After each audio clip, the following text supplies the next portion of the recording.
Olá, amigos, tudo bem com vocês? Eu espero que sim. Aqui estamos nós, então, dando continuidade e prosseguimento à nossa matéria de direito penal. Nós estamos na ilicitude, excludentes de ilicitude, excludentes legais, legítima defesa. Entramos agora no item número 5. O item número 5, amigos, ele traça um paralelo, embora eu já tenha falado um pouquinho sobre isso. A questão sobre a legítima defesa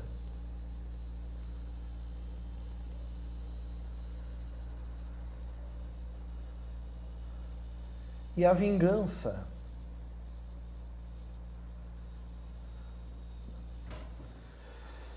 Quem prestou atenção nas aulas até agora de legítima defesa vai se dar conta, pessoal, que eu já disse que vingança seria uma agressão pretérita. E a agressão pretérita, meus amigos, ela não enseja, legítima defesa, tem que ser para repelir injusta agressão. Logo eu vou parecer um pouco contraditório com o que eu vou dizer agora. Mas a resposta é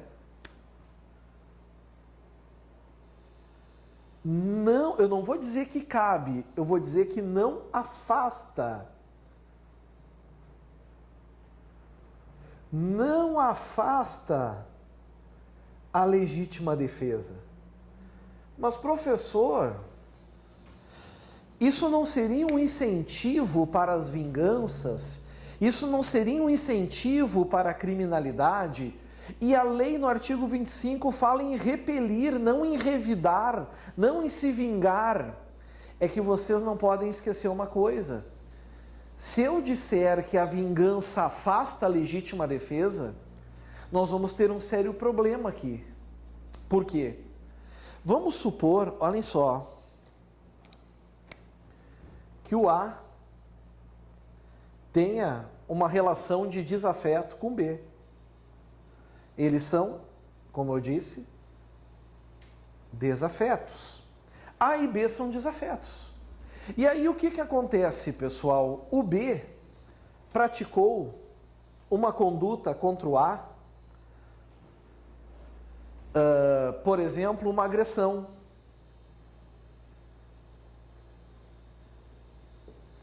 Que gerou no A a vontade vingativa.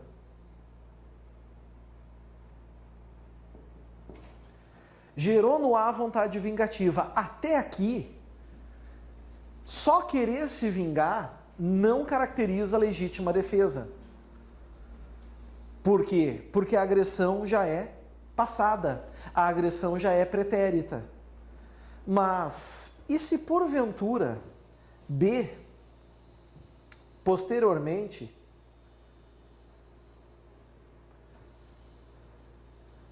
pratica uma injusta agressão em A, e o A tem vontade de matar o B,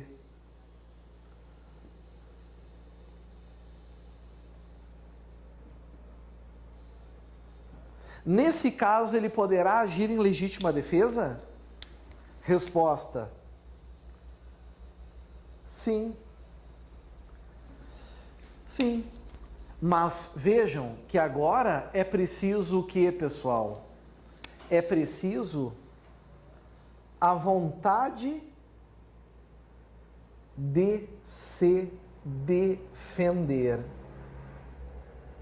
Mesmo que ocorra união de vontades. Nesse exemplo, o A vai ter uma vontade dupla. Que vontade dupla é essa? É a vontade de se defender e a vontade de se vingar.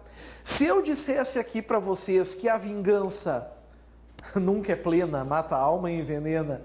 Se eu dissesse aqui para vocês que a vingança tiraria a chance de A se defender, amigos, é como se eu passasse a impressão de que o A, em relação ao B, não poderia mais se defender porque ele teria um ânimos viciado. Ou seja, ele não poderia mais defender o seu bem jurídico.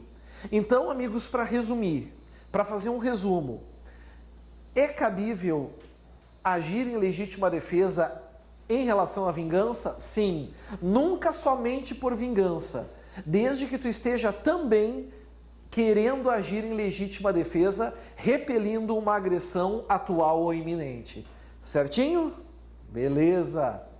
Muito bem. Vencemos aqui então o item 5.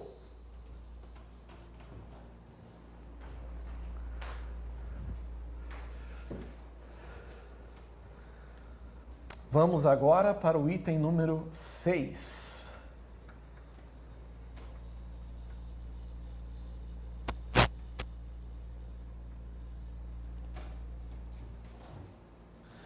Item número 6, meus amigos, fala sobre desafio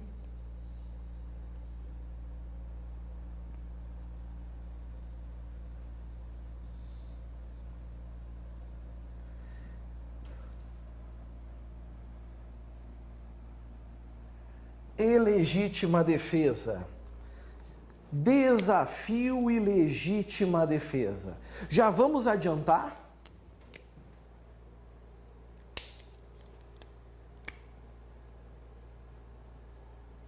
Não cabe. Não cabe por quê, pessoal? Isso seria incentivo a duelos.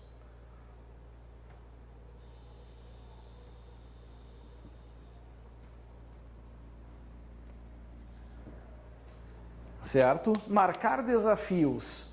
No momento que tu marca o desafio, tu não pode agir em legítima defesa. Assim como tu não pode ter provocado a situação de perigo para tanto, né? Por exemplo, o A quer matar o B. Aí o A provoca uma situação sabendo que o B é estourado. É como se fosse lançar um desafio. O B então parte para cima e o A acaba agindo, alegando que está se defendendo. Se isso ficar demonstrado, não há legítima defesa. Então, cuidado também com esse aspecto. Toda vez que vocês enxergarem desafio, ela nunca vai ser compatível, ela nunca vai ser igual, vai entrar no terreno da legítima defesa. O agente vai responder criminalmente pelos resultados praticados. Certo? Isso foi o 6 e a gente entra agora no item 7. E o item 7, já adianto a vocês, ele é outro, depois do item 4, um dos mais importantes. E nós vamos, amigos, provavelmente nessa aula e adentrar na outra nele. O item 7 são as espécies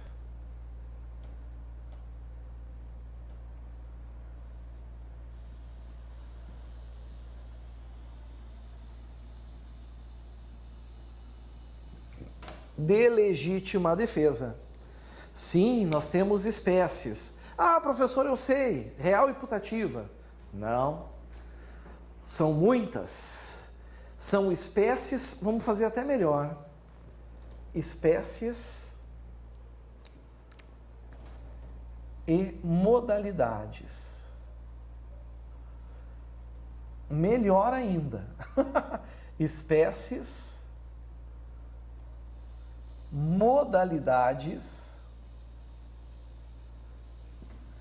e situações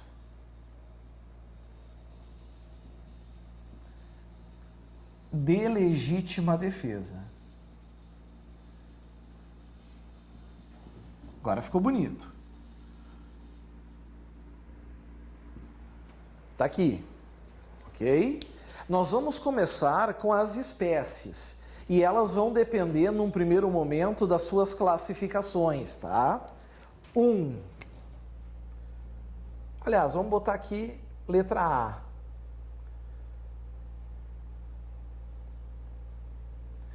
Quanto à forma de reação.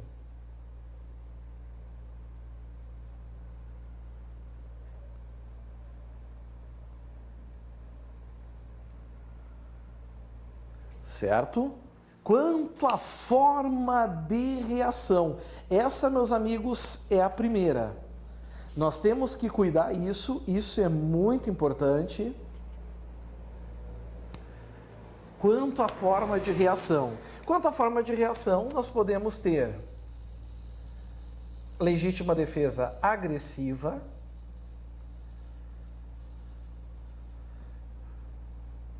e legítima defesa defensiva. Outra classificação, certo? Outra classificação.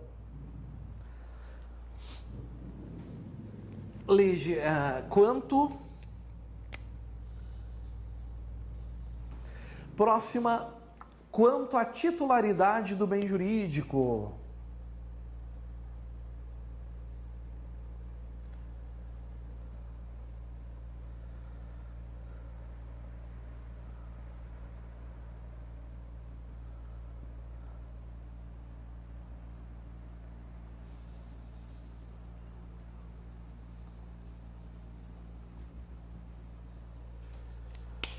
A legítima defesa pode ser própria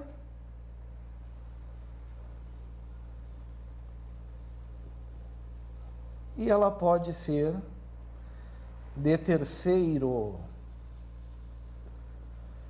Aqui está outra classificação. Qual é a outra que a gente tem, pessoal?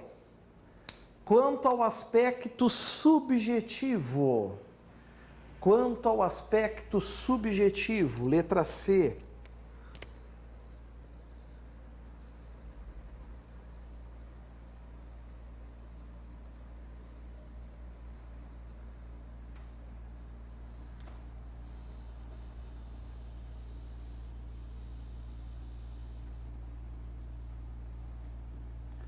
Aí, meus amigos, ela pode ser real, ela pode ser putativa e ela pode ser subjetiva.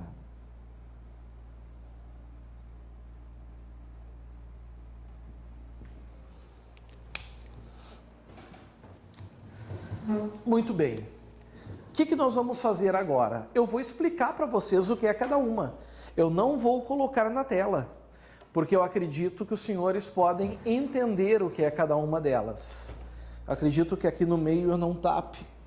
Mas enfim, vamos lá. Começamos com a legítima defesa agressiva. Legítima defesa agressiva é quando o indivíduo se defende de um ato contra ele, uma agressão injusta, que é prevista como infração penal. Ela é prevista como infração penal. Então, por exemplo, pessoal, eu me defendo praticando uma conduta típica.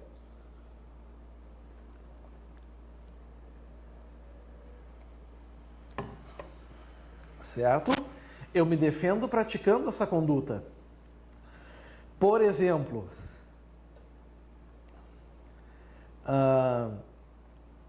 o indivíduo vem me assaltar, eu dou um tiro e o mato.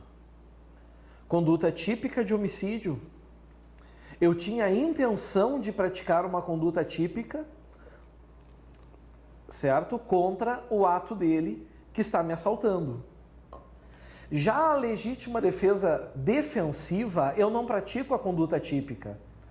Ou seja, o indivíduo vem me agredir e eu seguro seus braços. Isso é a legítima defesa defensiva. Viram que bacana?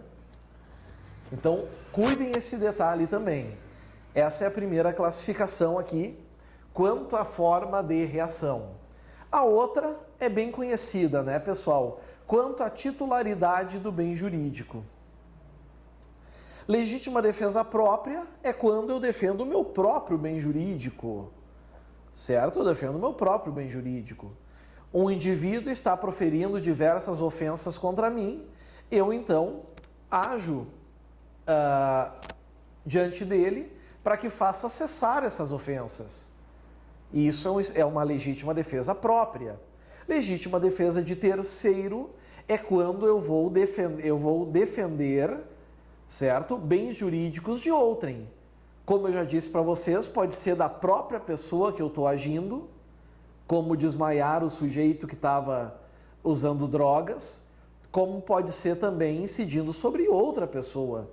Então, por exemplo, um assaltante está ameaçando uma mulher ou um indivíduo ameaçando estuprá-la e eu vou lá e agrido o agente. Isso é uma legítima defesa de terceiro. Certo? Então, quanto à titularidade do bem jurídico, tranquilo. Quanto ao aspecto subjetivo, nós temos 3 modalidades: legítima defesa real, legítima defesa putativa e nós temos também legítima defesa subjetiva. Amiguinhos, muita atenção. Por quê? Pelo seguinte: legítima defesa real é a que está no artigo 25, certo? Ela está no 25. É quando todos os elementos ali realmente existem. A injusta agressão existe. O perigo atual iminente existe. O indivíduo conscientemente usou moderadamente dos meios necessários. Tudo isso ok. Tudo isso certo. Tudo isso tranquilo.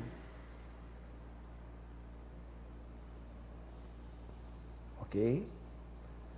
Isso é legítima defesa real do artigo 25. Legítima defesa putativa é aquela que está no imaginário do indivíduo. É aquela que está no imaginário do agente. Está na cabeça dele. Por exemplo, a agressão injusta ou o perigo atual iminente não existem, só no seu imaginário. Exemplo, um indivíduo inimigo do outro já de muito tempo, um se coloca de frente para o outro. Aí um deles coloca a mão no bolso, aparece ser algo prateado.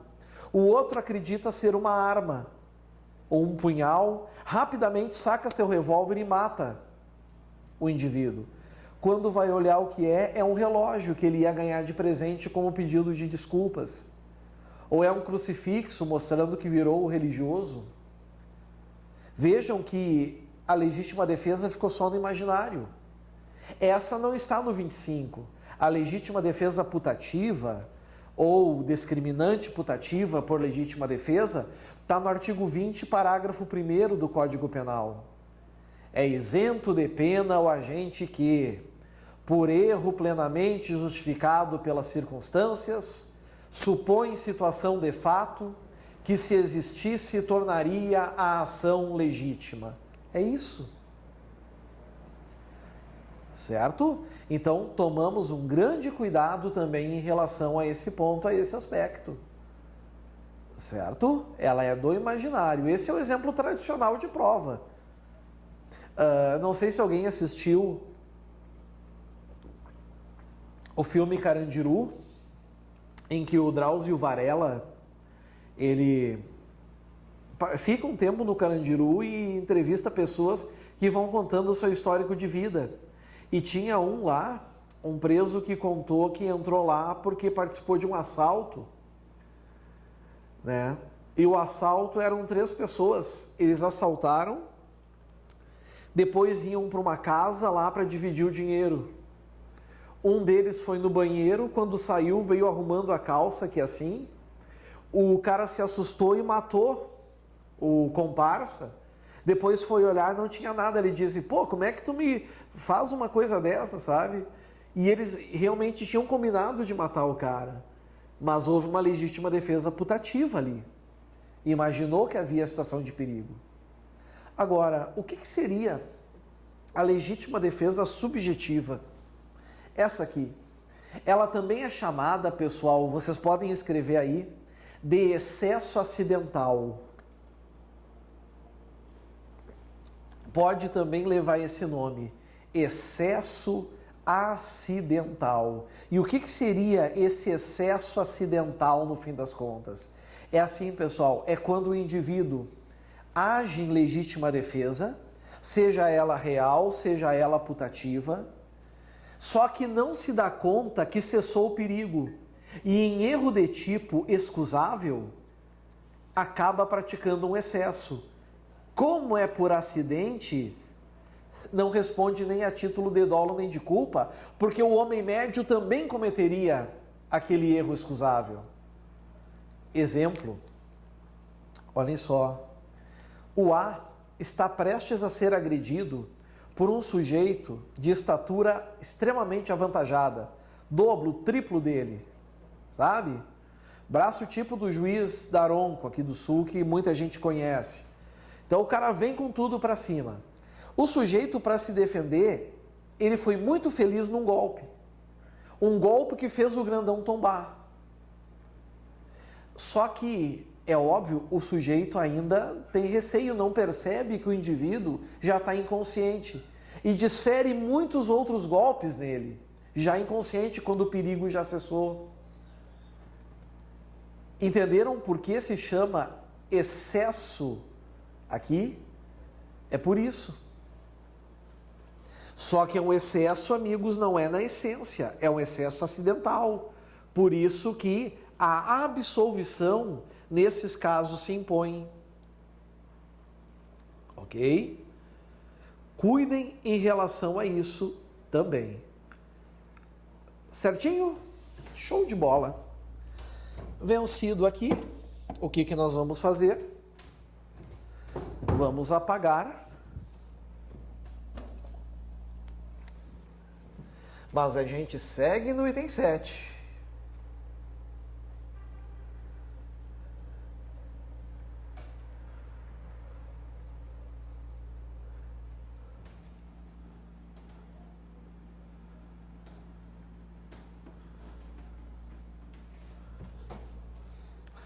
Meus amigos, atenção agora. Eu dei uma palhinha sobre isso, mas agora eu vou entrar um pouquinho mais a fundo, certo? Vamos botar aqui modalidades e situações, tá? Eu vou começar a colocar situações peculiares que caem em prova.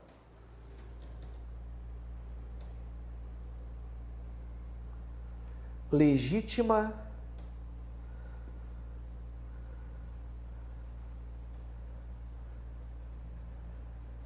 defesa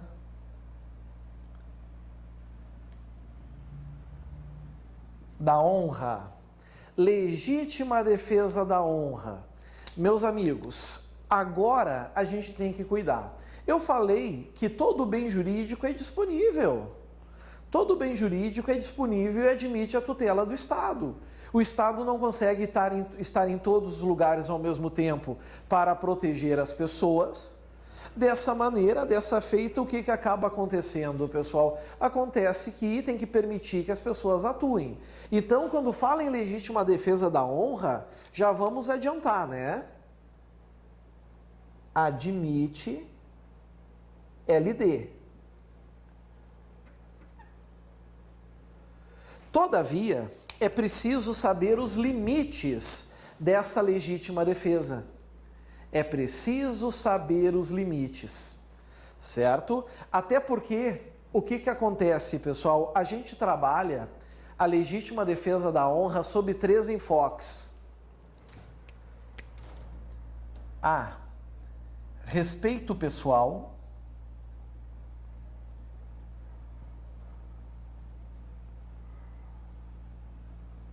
B. Liberdade sexual.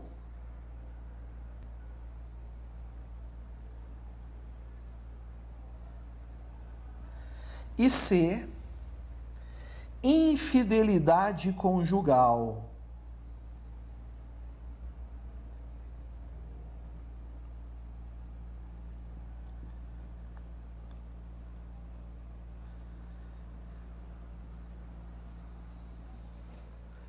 Certo? Aqui estão os 3. Bom, o que acontece, pessoal? O respeito pessoal aqui engloba aquilo que nós chamamos de dignidade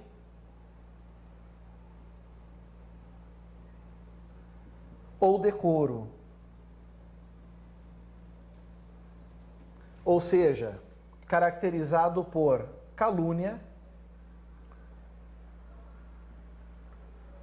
difamação,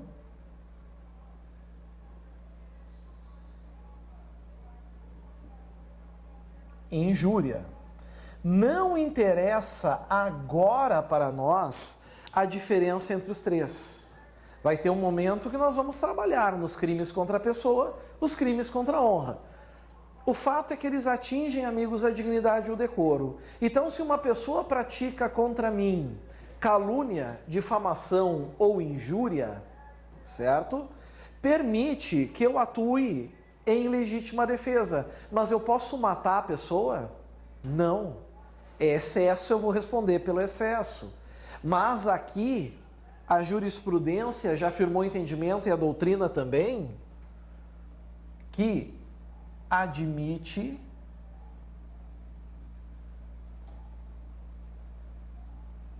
o emprego da força física.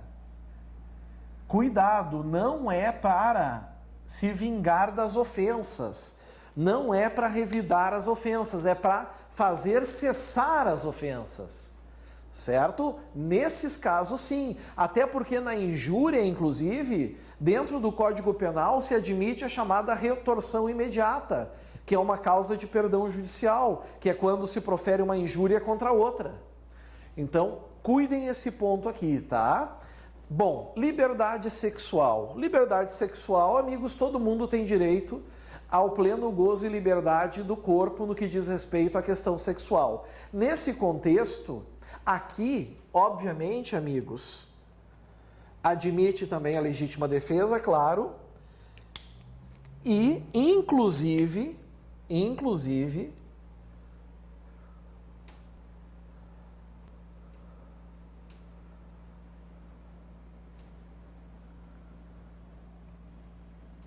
admite ferir e matar. Admite ferir e matar.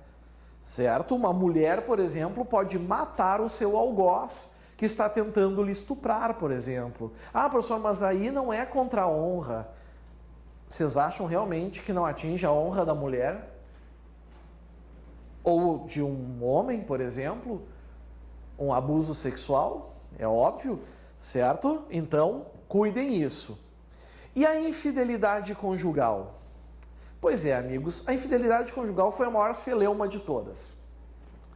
A maior polêmica, certo? Tem autores que entendem que não cabe, pelo caráter fragmentário do direito penal.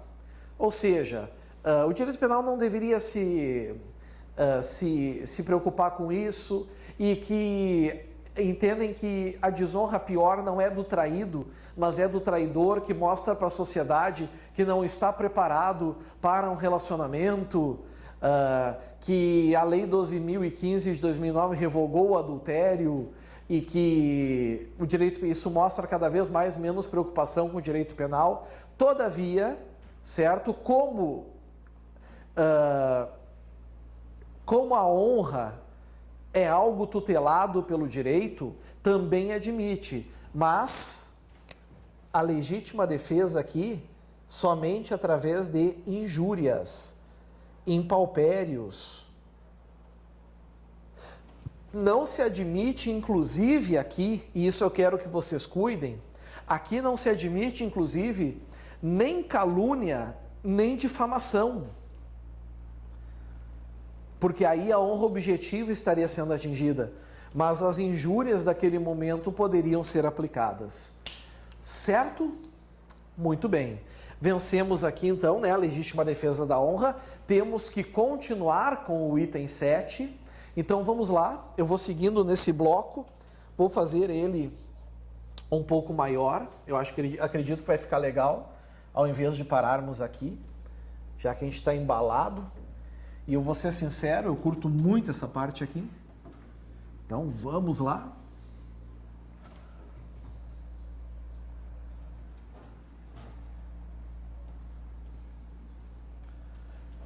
Vamos lá, só botar para cá. Muito bem. Senhores, legítima defesa presumida.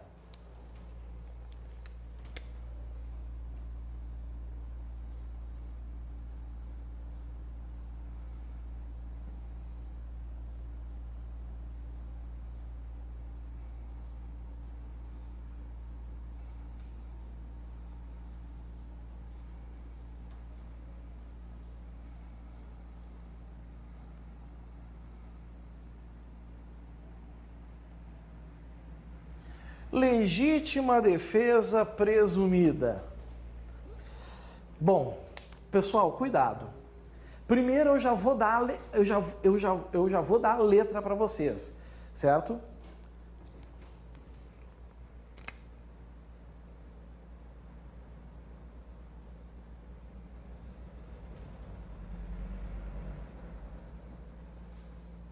Não admite. Logo, legítima defesa precisa ser provada.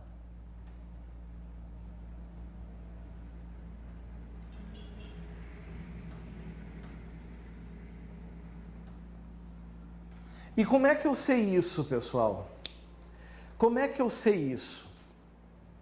Por causa do caráter indiciário da tipicidade. O que é mesmo o caráter indiciário da tipicidade, os senhores lembram? Todo fato típico é ilícito. Então a gente põe assim, ó.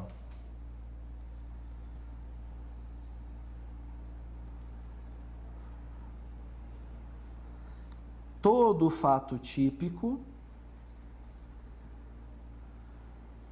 é ilícito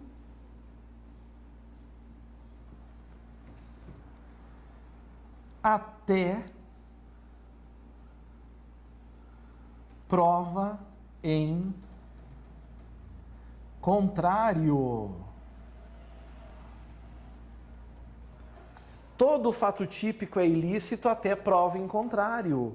Então, se fala aqui prova em contrário, certo? Significa, amigos, que essa presunção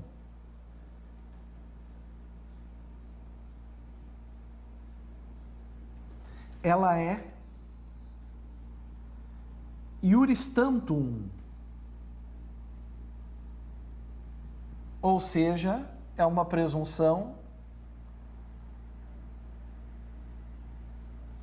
relativa, certo? Ela é uma presunção relativa, ou seja, não é aquela que tu não pode provar. Por exemplo, menores de 18 anos são inimputáveis.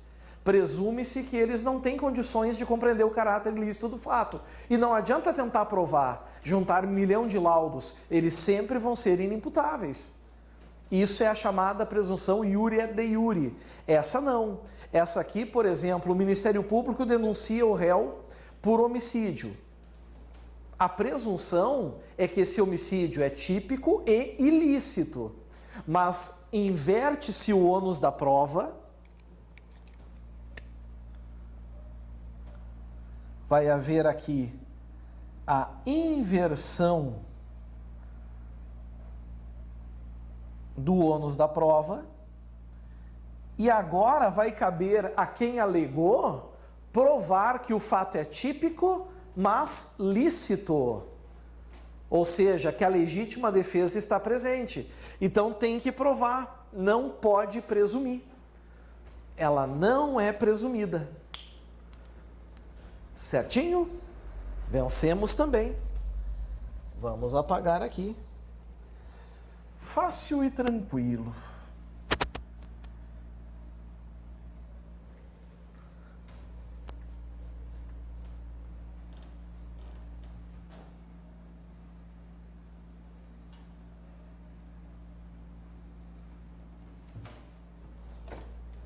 Legítima defesa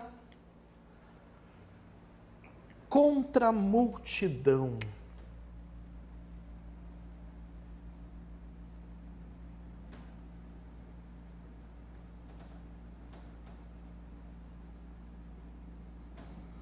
Legítima defesa contra a multidão. Se admite ou não se admite? Tu praticar um ato para se proteger de uma agressão injusta praticada por uma multidão. Pois é, amigos. A pergunta que eu faço ela é bem direta e objetiva. Será que o artigo 25 proíbe uma legítima defesa contra o ato de uma multidão?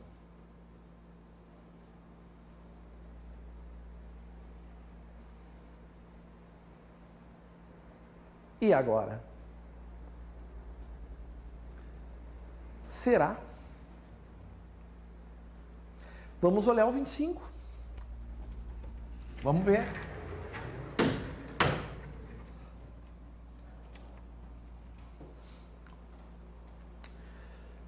Patrocínio.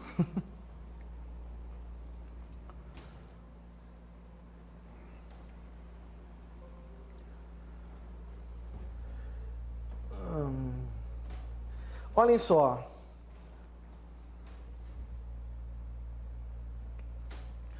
Entende-se em legítima defesa quem, usando moderadamente dos meios necessários, repele injusta agressão, atual ou iminente, é direito seu ou de outrem. Cadê aqui? Onde é que está aqui escrito que tem que ser individualizada a agressão? Tem que ser contra uma pessoa individualizada? Em lugar nenhum. Então, pessoal, basta que seja uma agressão voltada a um ser humano, mesmo que utilize um semovente, fatos da natureza, mas tem que ser contra um ato de pessoa humana. Multidão é formada pelo quê? Por pessoas. Então, se admite. É a regra geral. Certo? Deixando bem claro, então, aqui que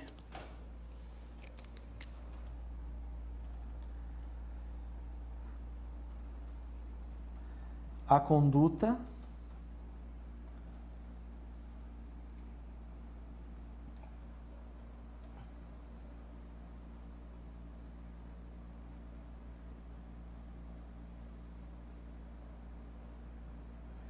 não precisa ser individualizada, certo?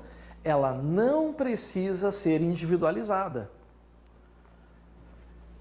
Cuidem isso.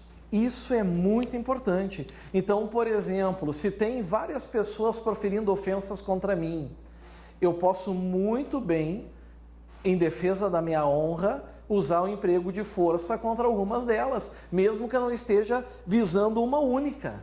Ou usar palavras no mesmo calão para evitar que aquelas agressões continuem. Certo? Por que eu botei regra geral? Porque existe um autor que entende que nesses casos, certo? Seria estado de necessidade, que é Vincenzo de la Medica.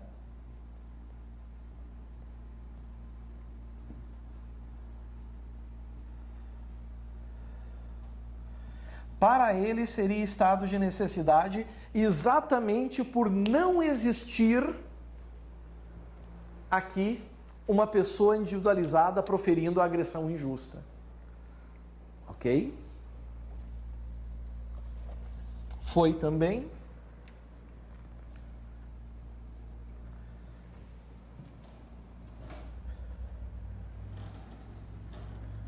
Eliminamos. Próxima situação que nós vamos analisar agora é a legítima defesa contra pessoa jurídica. Não, não é. Vai ser legítima defesa e aberratio ictus.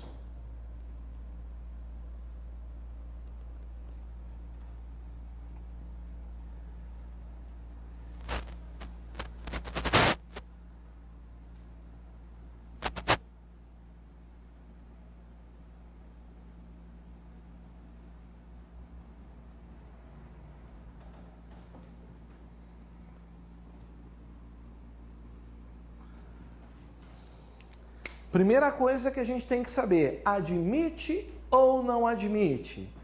É possível ou não é possível? E agora? Já vamos adiantar então? Já vamos dar a real?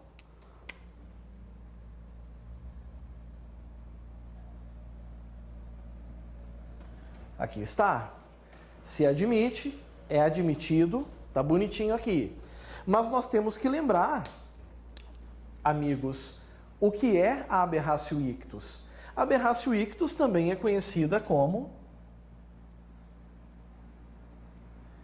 erro na execução. Então, se o indivíduo tem a intenção de se defender, certo? Se ele tem a intenção de se defender, mesmo que ele erre, mesmo que ele atire em outra pessoa, mesmo que ele escorregue, a vítima desfia, vai ser legítima defesa. Então, por exemplo, nós temos aqui A e B. O B veio praticar um roubo contra o A. O A, então, efetua um disparo para evitar o assalto. Erra e atinge C, matando C. Isso caracteriza a legítima defesa. Adiantando, pessoal, o seguinte: errou, não atingiu B e matou C. É legítima defesa. Houve o erro na execução. Atira, atinge B, lesionando e mata C. É legítima defesa também. Certo? Em nenhum momento aqui, pessoal, o indivíduo teve a intenção de cometer um fato típico e ilícito. Ele quis se defender. Agiu dolosamente? Agiu. Certo? Agiu dolosamente para se defender. Aqui, inclusive, é um fato típico de lesão culposa. Aqui é lesão corporal culposa, aqui é homicídio. Os dois fatos típicos, mas os dois lícitos. Lícitos em virtude da legítima defesa em erro na execução. Então, cuidem, porque eles são perfeitamente compatíveis. Ok? Maravilha. Vencido também.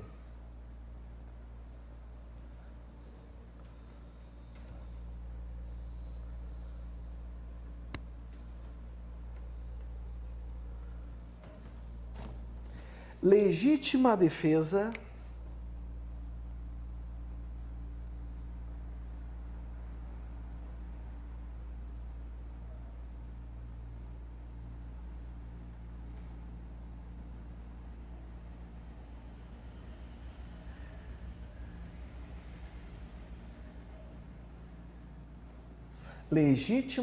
contra a pessoa jurídica.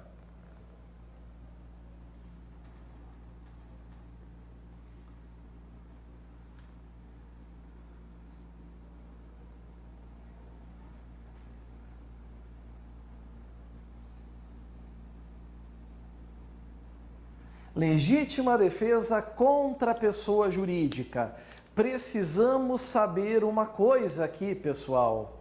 Se admite ou não admite. Precisamos saber isso.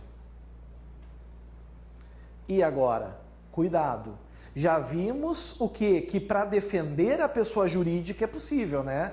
Defender direitos da pessoa jurídica. Alguém está roubando objetos, furtando objetos da empresa, o indivíduo vai lá e atua e imobiliza o sujeito ou agride ele para que não subtraia. Mas agora, quando o agressor é pessoa jurídica, será que é cabível a legítima defesa?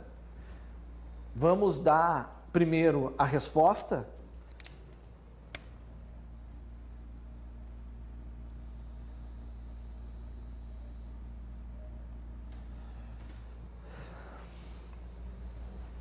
A resposta é essa, pessoal. Se admite, tá? Admite-se legítima defesa contra a pessoa jurídica. E por quê? Porque a conduta da pessoa jurídica, ela sempre é exteriorizada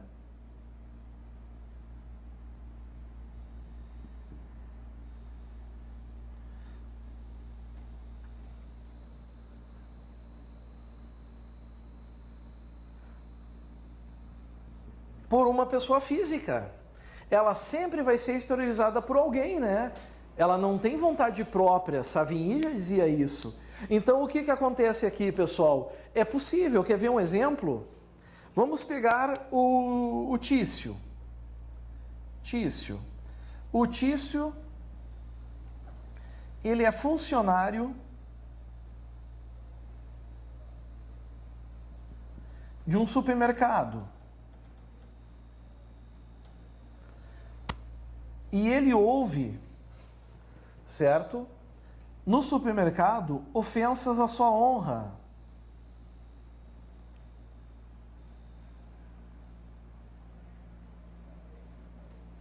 O que ele faz?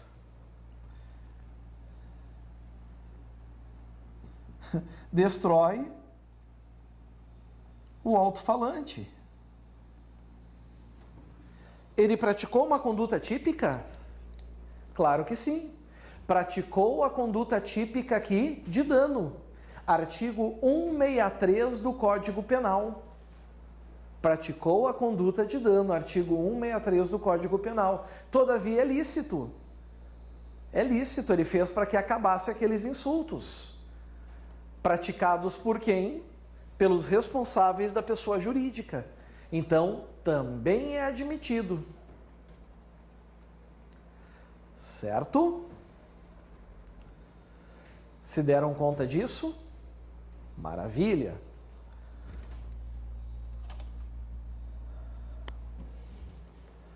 Próxima. Vamos lá.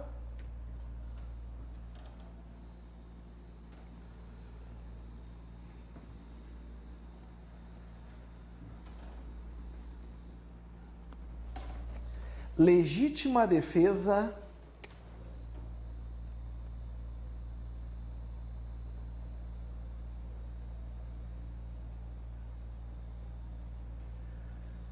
essa cai muito em prova. Quero a atenção de vocês.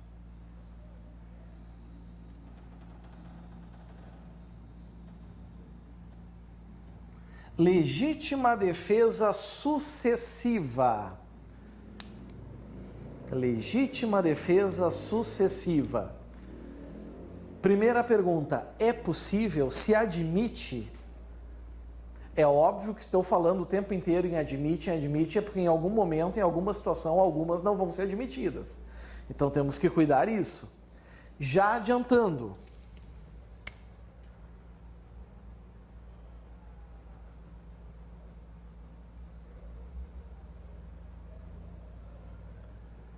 Se admite. Agora, existe uma condição sine qua non aqui. Para existir legítima defesa sucessiva, é indispensável que exista isso aqui, ó.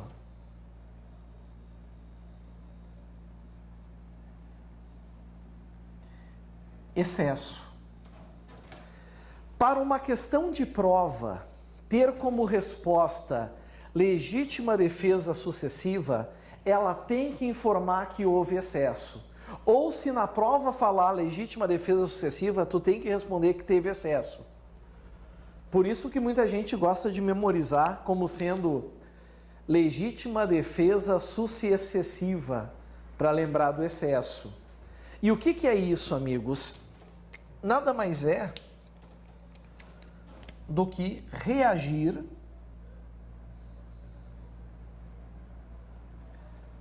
contra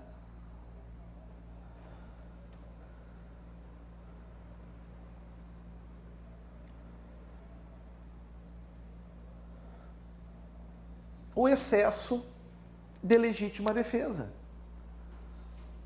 Exemplo: o A vai assaltar o B. Certo? O A vai assaltar o B.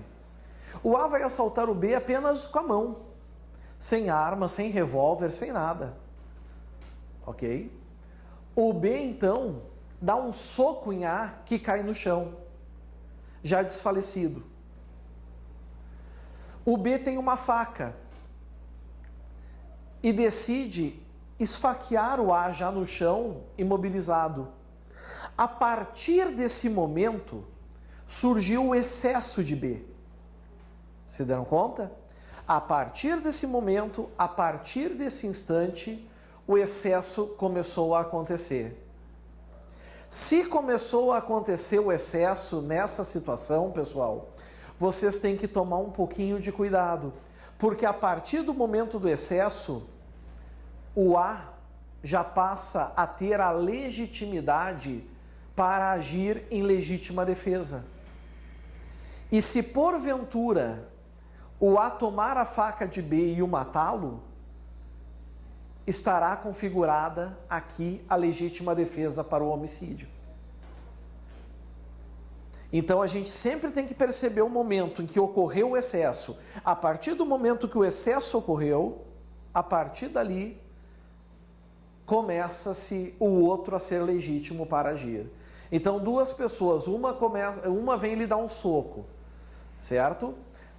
O indivíduo dá um tiro para cima, o outro se assusta e resolve se afastar. Não quero mais, tchau. Se o cara apontar o revólver e o outro então vê que isso é um excesso, saca o revólver e mata, é legítima a conduta dele. Isso costuma cair bastante em prova, mas os alunos costumam também perceber a legítima defesa sucessiva. Não enxergam maiores problemas nesse tipo de questão. Ok? Muito bem. E para cessar o item 7 agora, para fecharmos o item 7,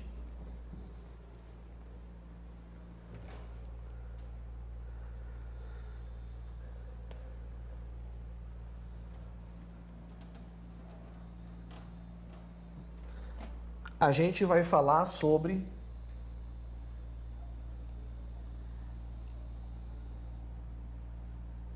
a legítima defesa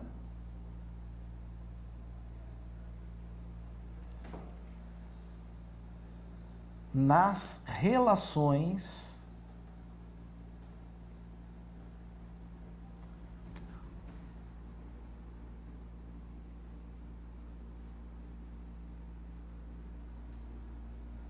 familiares. Legítima defesa nas relações familiares. Admite legítima defesa ou não? Amigos, nós temos que cuidar. Por quê? Porque a resposta é depende. Finalmente veio uma questão interessante aqui, né? Depende. E por que depende? Porque nós temos dois enfoques para analisar aqui quando se trata de legítima defesa nas relações familiares. Primeiro, letra A.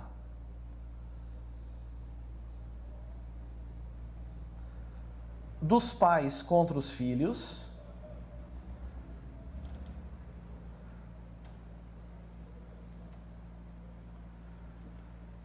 Certo? E B,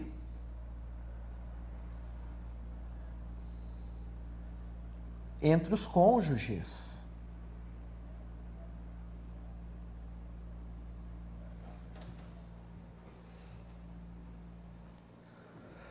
Dos pais contra os filhos.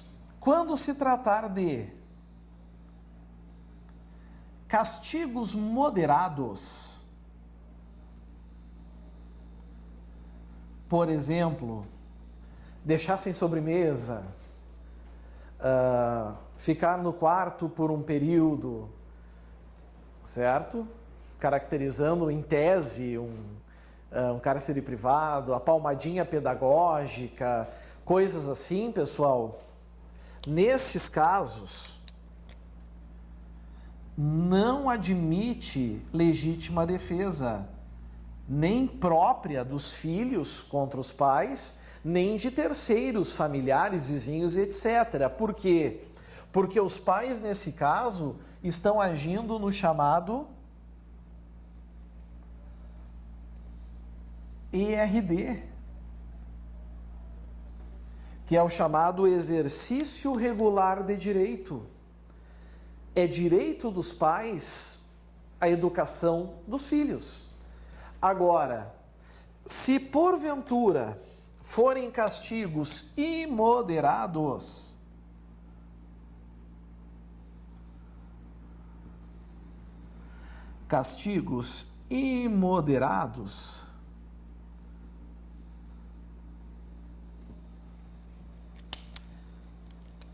aí, obviamente,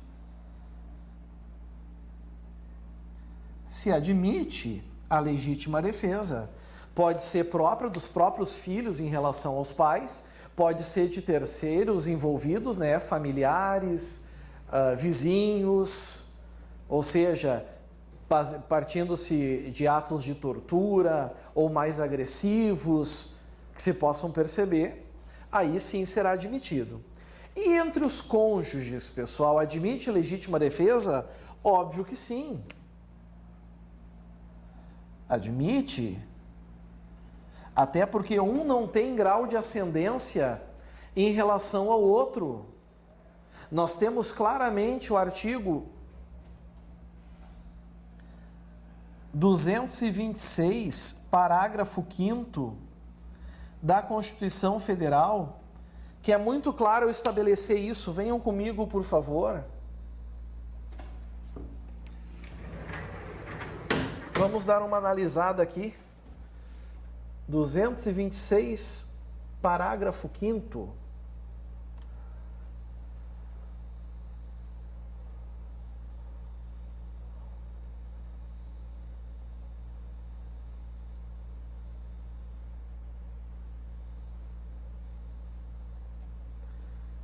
Deixa eu ver onde é que eu já tô.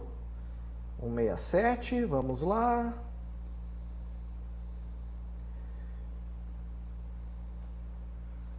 Nossa, mãe.